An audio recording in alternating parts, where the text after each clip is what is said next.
in a country like Ghana. It's a stable, democratic, business-friendly gateway to West Africa and the continent, with improving macroeconomic fundamentals, clear reforms to lower the cost of doing business, and abundant opportunities for technology transfer. And the thing is, what does Ghana have to offer? Strategic geographical location. Ghana is a country through which the meridian and the equator intersect. The two intersect in Ghana's territory, just a few kilometers off our shore. And it's also the host country for the African Continental Free Trade Area. Almost 50 African countries have signed that allow us to export duty-free, tariff-free into each other's markets. Currently, Ghana is the only African country and the second country in the world or export timber. And they are called a man for frost, especially in Europe.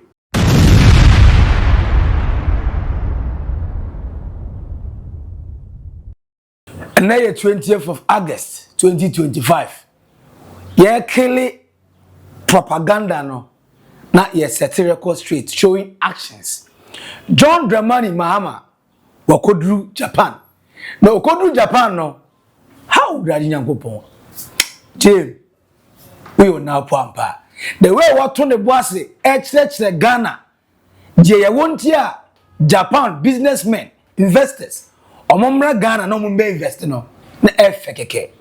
Na okay say MPP. I got to say the entire ye cedi no appreciate all because the government of Ghana as it stands in the last 7 months omon spend it. A contractor say yentwe omuka almost omo ye di omuka na sika bia nko eni na Ghana cedi no e da as appreciate no ato forcing wa force abesplani atre kadudu na Ghana de aye MPP aban ene boto ho wasatani na and then you be bruta ebe ye oja kasani heat what na anya no kwa professor bia odakuo bia chese omohwe economy mu ka economy mu nsem chese ye cedi na appreciate no question marks e wo ho na mom no World Bank esi o say ye ampa atofo ni John Mahama ma se dwumadi ni mu kena mu ye adwuma mu bo homode power guarantee ni ye nyi professor di die ni o anase World Bank na ye ni ngura so on tampa ya asem no ye nyi die ni wey eye naked truth our old burger trans sky say edi no da so ba ko pe max billion subscribe like na share ma unia eso enya bi hwe we are notification button not turn on say de bia no you drop here now on Sabeka Chrome. Na wenya fa comment no eto comment section na si eja hit pa e ba be share manfo nje entroni na yetwam ye wie ye kire se John Mahama o ka se effective leadership wadu Japan a oba pro na o kan se ma kire investors 24-hour economy e be ye adwuma enche ye bia na case our friends papa your friend no Alexander Afenyo Marcus minority leader in parliament for the MPP. Or say, NDC for the entire cedi new appreciate amount for bo munsem pra. Ni na ye ba ko pe. Omun sele nya di papa bia nie. But omo ba ye omun ni sika ho. Sika bia no omodi. Guy, say omodi weka, omodi contract sika, omodi amount for omodi omuka nya akro. Now ono say ayi papa your friend Alexander Afenyo Marcus ono kra de what taking the pains any businessmen some more Ghana mind you omoka adidi nkomo na oni go on say yentwe aye kabie no yetwe mo bia ndi enti ane se wo fi se cedi ni appreciate ene cedi to dollar ni 10 cedis 47 pesos at the enti etisa no because the NDC government is not spending. Not because Dr. Forson at the finance ministry is doing anything special. It's because government is not spending. It's because contractors are not being paid. It's because there's no liquid in the circulating in the economy. I'm not an economist, but this is basic economics. I've been talking to businessmen. A lot of certificates have not been paid since government came into office. Not one. Mainstream government, finance ministry hasn't paid a single soul. What they have been paying, releasing his monies for Jubilee House, fuel for President's car, Chief of Staff ne car, and a party for walk one up and down. Ebia, Sikebia, Himfuba, visitor, Ebia, what by a protocol releases, and then maybe other ministries, current one expenditure be will release. But Sikankasa, Abembe release to pay private sector entities who have worked for government. Government has not paid. And on a castle at 2 force, the finance minister, or double as Minister of Defense. I say, Otis answering be an unholy ira no pow. Almost yes, many, and also okay. Montum was overstarted from contractors. Kosi haircut ya MPP for the buy a man. Amount for chess, hey. Chess, ye can a much sentence, how much in the Basai. Kai Michael Blassen. Obesi school, Dial go Ghana, Hammer, Cheskum Kola, Munyo Skunko. Papa Sika, your trust, we not see $1 million a call. Now, you didn't say, government bond the Oko Tanka, Ubejan for Sobe, scanning your safe, we know you say haircut. Any haircut, young could 23 me. You see, Gasun Yakuchaso. Or sitting now, Mubaye, ye chia, Bibia, Tucha. Eddie, or my MPP Fatia say, or Magana Fatia say. Sydney I appreciate it because the government is rather spending judiciously. Baby, as you can say, corruption no your brass and onwase. Ya tete expenditure so and the DSTV government a year appointed the no be so ya twetwe na mu. Omu ye no mutwe kana e wo ho ni na MPP burugu ho no. Ndi MPP for mon come tu. Na mo form fere and no position. Ne final the Mahama na ne ba to forcing ne finance minister to force wontua yes the government not spending on spent na make it on there maybe when nti me take me time na me decided that me try one day no kware me spend this sika mbo bi ntro okay ye ba abanim na abani or the cow euro bonds or the yetua $700 million yetua cow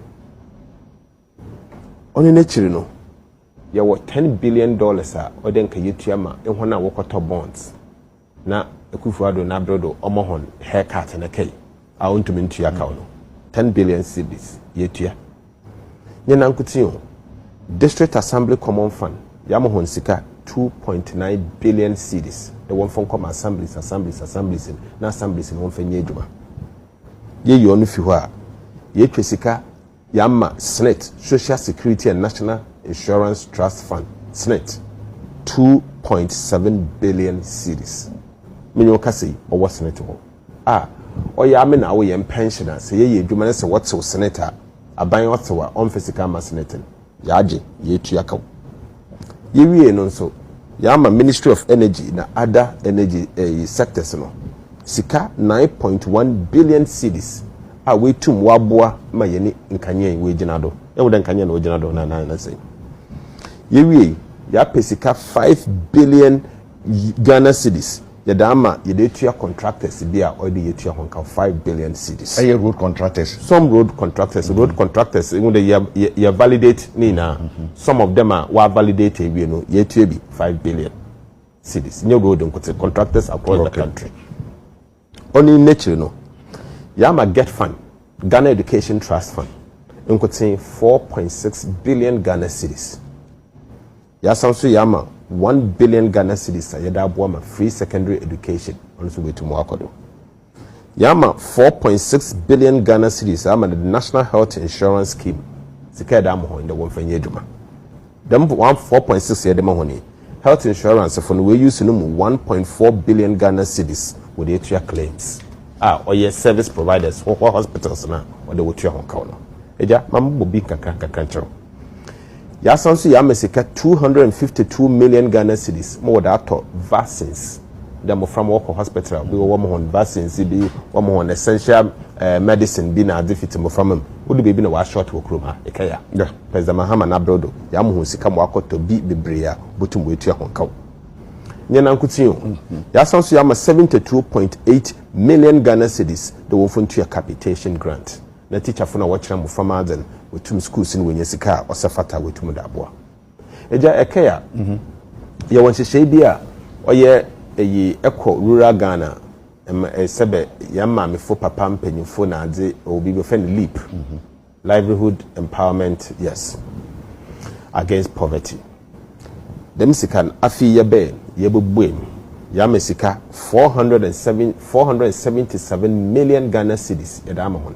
The leap was it chama yan mame fo yan papa fo mpanyimfo mrewana na communities bi wo ha ebokwa na ibinu mo ha na sebe wasitinem onye yetum yama 477 million the one from boa on the nature school fee de no nkoten yetu sika 895 million Ghana cedis.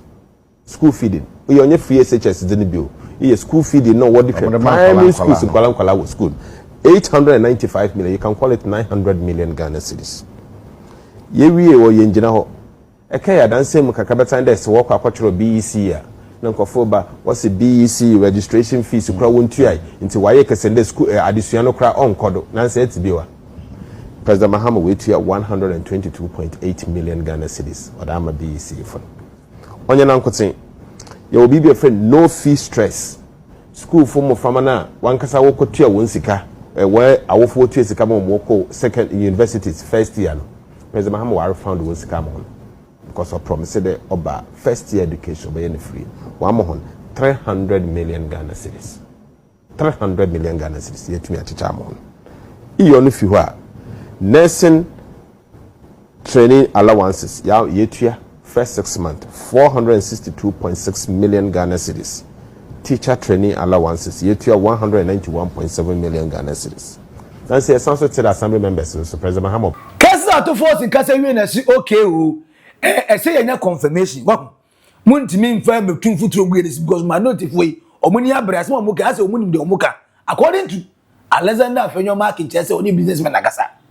So we have to speak with some of the businessmen at least yenya contractor ba ko ebeye kai say nre de ya yenya say of ankonsa wom ekofa efrent so Pokuasi road no contract ye tweneka according to the control accountant general any minister of road come governor gbaza any so omotwe ampa yengo mu say contractor no ampa omotwe so omotwe de na say contractor no confirm ya na the cases are to force ye catch dey no kre wey any question contractor or working on Pokuasi in Sewom any of Anko road no so.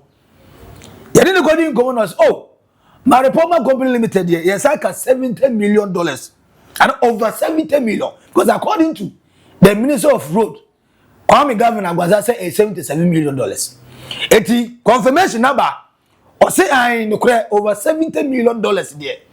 Upon Saka, it is the use machines in number of Anko in Sewom road no so a new antia. Almost like a sika. Me boss Nisaka Abansika na Ekana no modino Abanye Cheneka. I think in the range of over 70 million USD. And me boss Nisaka Scano.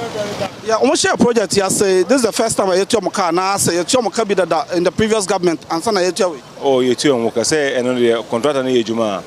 Be resist certificate no na Abanye Tua. But that's the last one now, you know, and a check from last year March. It's almost like 17 months, you know. I feel na buying a contract and almost auditing. Into Unzaban for bar, I was almost checking Biana, and that's what they did. I feel almost 2 year contract and yes, so to say, almost I can, yeah, so and that's so. Yeah, back when so I sat a kind of a witness to what you have seen. We had nanka last week nanka enya de papa but is na kasi na omoko intente ma omoko kumaseni anwoka wono. Ghana for here no say at least mo be 1 lane more trouble to some amawa this kind of inconvenience increase biom monya sky sign a project be call no one say na na sana be call o share plan na o share baby na very bad na enya the line spotlight for the bad reasons you know e ho na from Saperman Ekwakodu Sansam Junction before media na you started Juma Sunday Saturday here came we and I think you call a 4th day and everybody can tell you say mon kata mko no adanse movement say they have how no motino yensa na hotibium enti conductor no the wanya be die na che say ye share say ye twaso ano no bibia wo say na obia onam kwanso no to no yebeye it project na efiri hifa kodu hifa started of Anko Junction ekwa for efa pokuase eba fise Festus ebedu masterman efa second tele Saperman agbon number 1 2 man satellite media Hebron Ekudu and Sawam Junction into that the structure of the road you be served for extension of time I was ending next year end of April you say lose some months to kakra and I say and sooner we thought on so higher we more kakra I think say we may crash the program ebe ko inimara edu bi say a hundred into me say so my extra ban so my America kakra kan wa or my but they say metuma ka che ashanka for say ko inimu there there's no issue that they're going to have on the road the ben say almost so munya ambushe kakra na ye traffic ward is more kwan so more chese far left and far right no omundi so omundi so am yecho say benya issue bia o kwan no so confirmation am many umienu ye hia me wa ai because according to minority leader in parliament Alexander Afenyo Marcus ye ntwa kapre informal contractor bia according to Kessel Ato Force in the finance minister e say ye twa ye twa contractors omo edi omoka ye ni na wie ye de but omo certification are ready na ya go through news emeritus say twa na ye twa mu na aka ye na contractor all confirming the same thing there ma ye so yenka say Ghana ye cedi appreciation no ye die ntia and ye appreciate because ye was MP before no they don't understand they don't know why I cedi ni appreciate now we want to find why because according to the finance minister can I say amode no omutwa and according to your president John Mahama say effective leadership because Dr. Mahmoud will catch her any for buy no more job madam na cedi appreciate ye muso am say omonche one single policy omode buy here say cedi ni appreciate the reply on your free president at that time and he said effective leadership now what is that step of that effective leadership say I mean you can say John Dramani Mahama and I'm Japan the Asia of Japan abeko Singapore na nkomo ogo nini na no medical cash order that say about investors our person mo de odo ba Ghana ha na okodu ye no enkomo on investors need Jesus Christ obo mu se man pra o say investors are moti here Ghana ewo center of Greenwich Meridian any Mediterranean Sea no ye ne center se mo bedru Ghana se see in prem ya ye center no you over 30 million population in the West African population about 400 million Africa as a continent about 1.4 billion into that over 1 billion population no Ghana as any free trader ubetime goods and services are transporting and as exporting about 50 countries in Africa and it's all be pay more Ghana se sika abu all you need is say as an investor who invest you now export here ubetime export here to the other African countries meaning say there's human resources ubetime nya bi dey eduma ko Ghana over 30 million population again among what me eba Ghana ebe stay eduma Ghana because Ghana a free country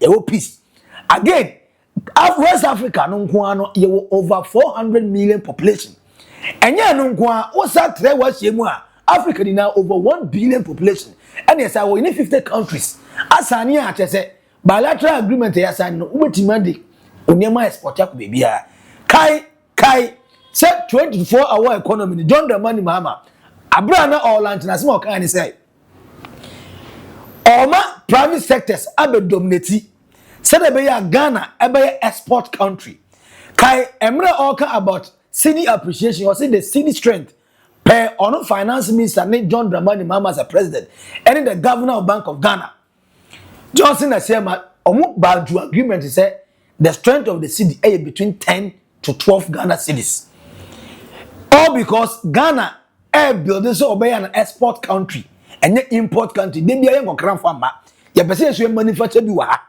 na export de ko say sad ye ne be adwuma dia then the only thing they say ye benya investors are more confidence in our economy say the be ya obo say omo export here the value change na omenya no e wete say omeko so continue operation our Ghana ha Now that is working.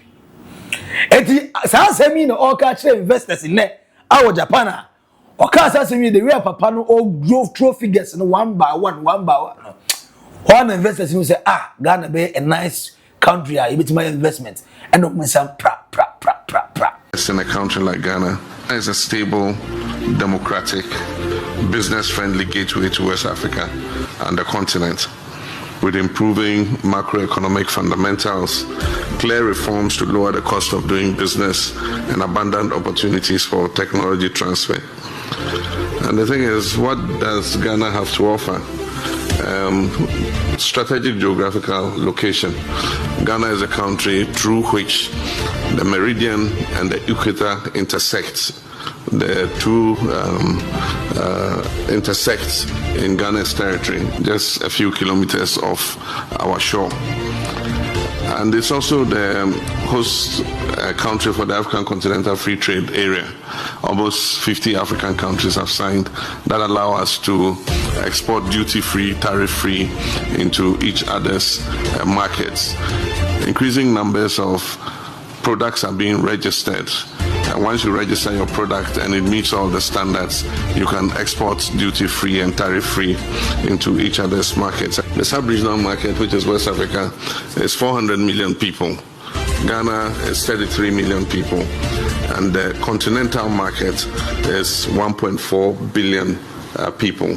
And so with the vehicle of the African Continental Free Trade Area, you potentially can export into 1.4 billion. John Dramani Mahama nanuham okasa wi neka ase eye no nko a ana say currently Ghana is the only African country and the second country in the world oil export timber e dia ko amanfo so especially in Europe. We know amanfo wo more reserves, but for the fact that you're talking about exports and the export change e dey be your economy no na dey say atadwe yate there. Even though a lot of Ghanaians, including me, they believe say they be and katimba na dey answer na be the raw material na be kono nka yem man nye finished product kakra and they be an the raw no ko no the finished product na bre ya boarding. But don't forget, if we are the first African country we dey na dey say sikafu furo ba be shem. Now you say you two things are you say stabilizing Ghana your economy assistance now gold board and then Ghana is dominated by large gold friends and skills yani your ton your goals and they come out amanfo 44. Now cocoa board so export cocoa previous administration ka be da ho ne tons do na say they call antimi nkoni na no. The new cocoa board administration led by the chief executive officer Dr. Randy Abbey within 4 or 5 months na Ghana generated over 1.8 billion US dollars. Cocoa board within 3 months na cocoa board generated over 2.7 billion dollars. Ghana if we are also the only African country and the second country in the world exporting timber. Now imagine say every timber was Arabica. Tina say by next year there Ghana economy ni mu ba ye de as a milk and honey they be kufo ye me copy too much as milk and honey. Inti Ghana be there Ghana be sweet rough. Now why ana World Bank say men can say Ghana ni bia say ye more castle at 2 forcing about so because of force or see currently ye Ghana ye see no the way as why firm na dina because one thing I know more problem and omoni IMF for complaining say omunya say Ghana for nya say omu induce and so omu infuse a lot of money as a ye artificial manipulation be World Bank for say omo say stabilization yenya no me say yentimi stabilization nka ye no said ye MPP administration e bedroom rebi 2 weeks na just say no kwa na ekosoro perform na sa sha say eba from na speed pa e di America pa na ko do 17 Ghana eti World Bank ni IMF say na eno na ye omufie but after since e bedu sa 10 yi in 2 months ni yatima stabilize within 10-20, 10-30, 10-40, now about 10-15. Such as and I'm within that 10 cities range. Nah, it's the World Bank for say in fact, on the Asian market in 2025, Ghana, your currency, the physical display no too much. You do trouble. Now why Anna Professor Moa, enye professor fa o say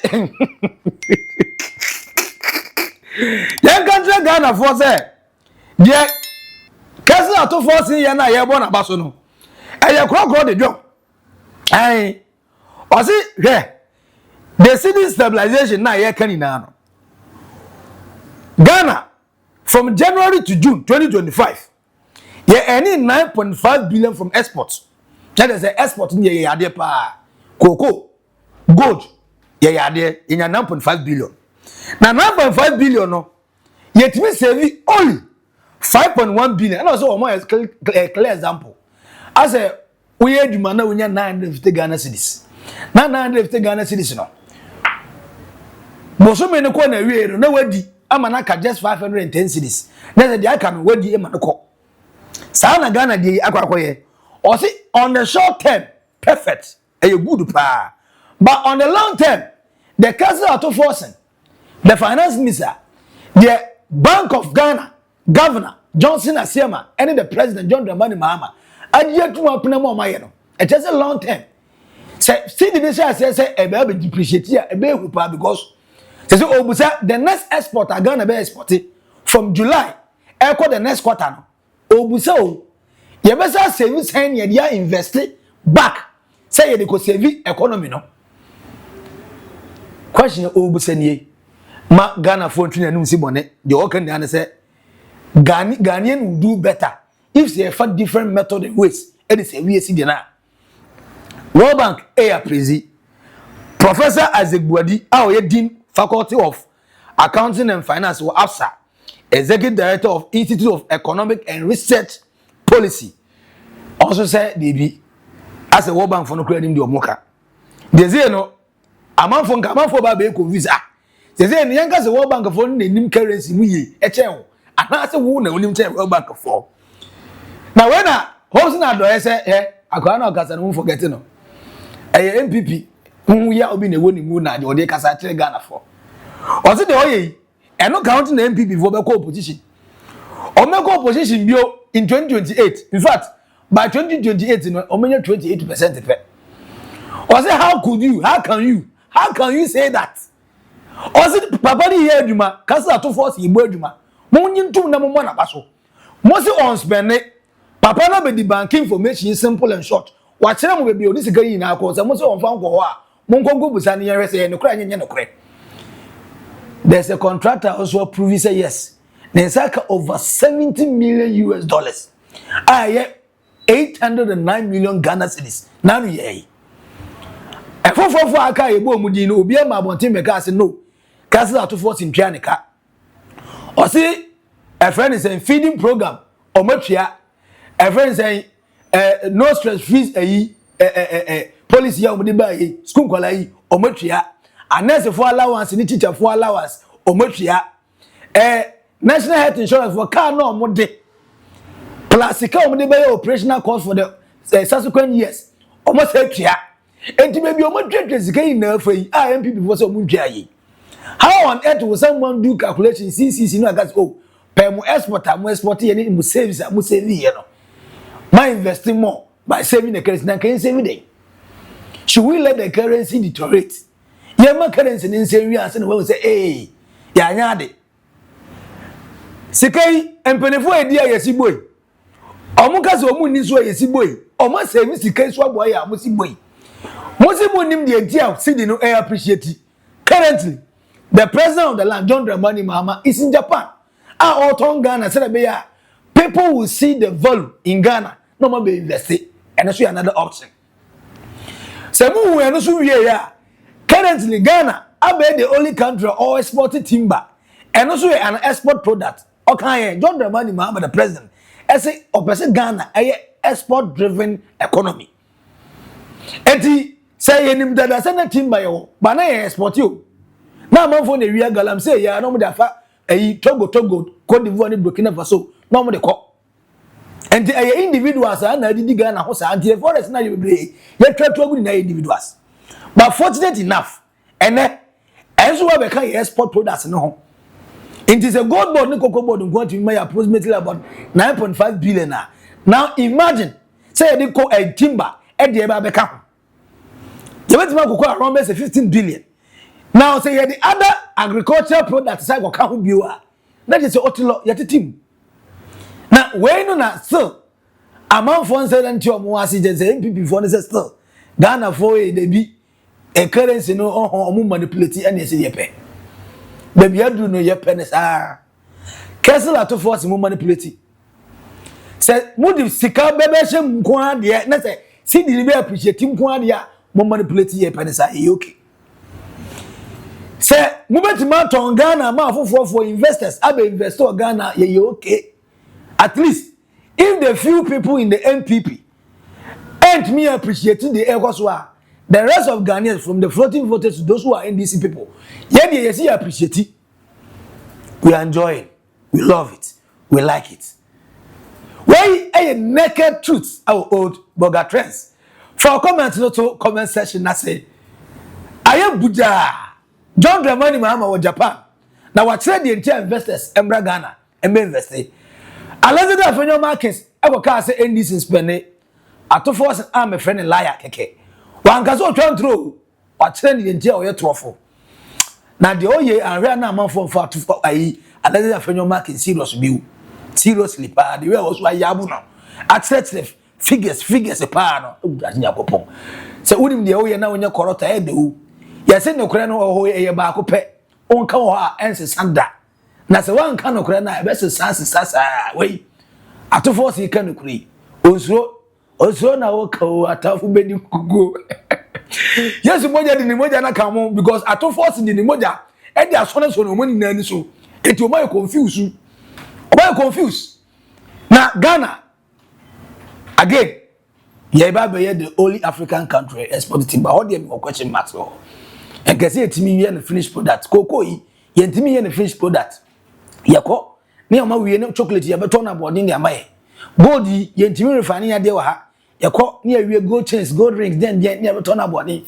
I am Munsan considers our side, and to buy employment. A big chocolate factory for Ghana. A big, a friend is saying, gold refinery for Ghana. A big cocoa timber, a friend is a factory for Ghana. We never boy. For comment to comment section as we are subscribe it, like it, let's share the notification button on. Way a naked truth our old burger trends. Edino edaswe back up Maxi billion macro. Bye bye.